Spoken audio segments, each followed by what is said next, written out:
Amazing. Anyway, so much for black opal. The best black opal I've got in the shop here is my tie. Yeah. It's an opal. Photograph of an opal. Oh, okay. Oh, and you made it into a tie. Yeah. Oh.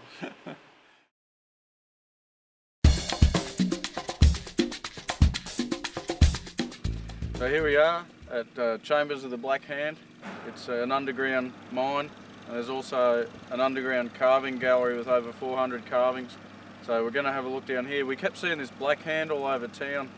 We didn't know what it was all about, and then someone told us what's down here, and I can't wait to get down there.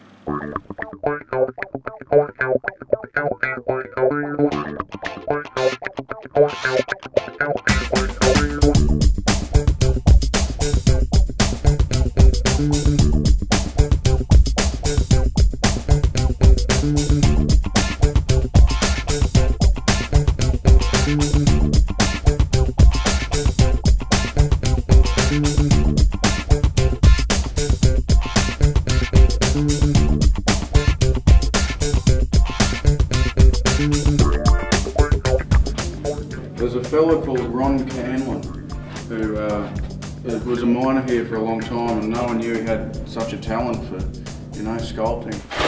How you going, Rod? Hello, mate.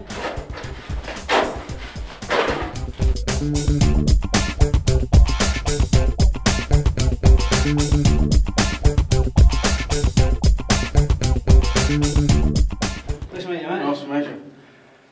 This is fantastic, isn't it? It's different, isn't it? Yeah. So what's your sort of your latest work? Well, I'm just doing a wall of the Prime Ministers around the corner. Yeah. So I've got plenty of work at it, yeah. But it's good, it's enjoyable stuff, you know. Even coming doing this 2 hours a day, you know, it's bloody marvellous. I don't have to go to the gym, it's good for a bit of exercise and that. Yeah, so it's marvellous, really. Give us a rundown on the different themes. Well, it's I sort of have sometimes themes, like, you know, or I might... Like there's the Egyptian and the Greek. Yeah, well, that's right. I'm just sort of, I did that, you know, because it's a big subject and there's plenty of stuff to play with, like, you know. And then the animals, sort of in the animal room, I did all that because it's one sort of, then a few things for the kids in one area. And then this is just sort of, I just wanted this to be big and, you know, sort of wow factor when you come around the corner, you see something a bit bigger, like. And then, I say I'm just doing a little wall of Prime Ministers, and, you know, then I do a little sort of sea room, you know, a few fish and stuff in it and that, you know. But I don't really go on themes as such, unless I plan ahead and then dig the room specifically to do that, you know. What's that, just a light and coat? This is Bondcrete, yeah, and on the ceiling with this, yeah. And it's good for giving it a colour as well, you know, like just this pink. So that's like a rock undercoat? Yeah, where a Bondcrete, you've got the white nose looks a bit odd, you know, so yeah. So, but that'll dry in no time, so...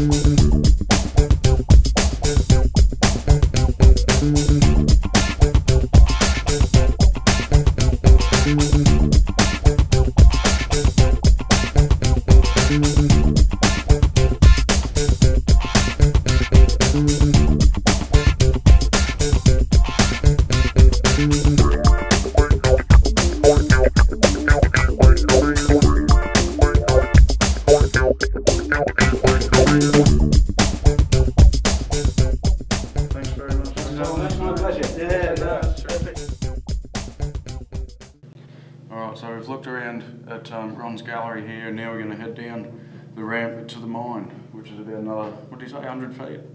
So another 100 feet down underground. Let's go.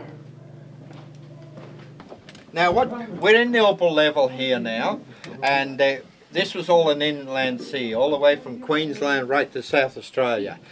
And this is the opal that's silt. The opal occurs under the roof down to about a foot, and that's where most of the opal occurs. Here we have a bit of seam opal up there, and it runs across that way. You see the bit shining, and it's there, and there's a lot on the roof over there, black potch.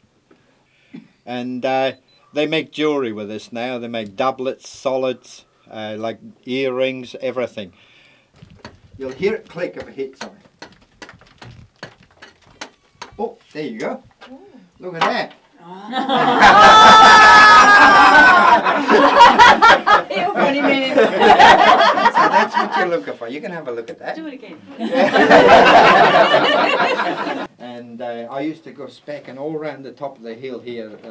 My first claim was on the other side of the road, and I camped there, and I was living on $5 a week.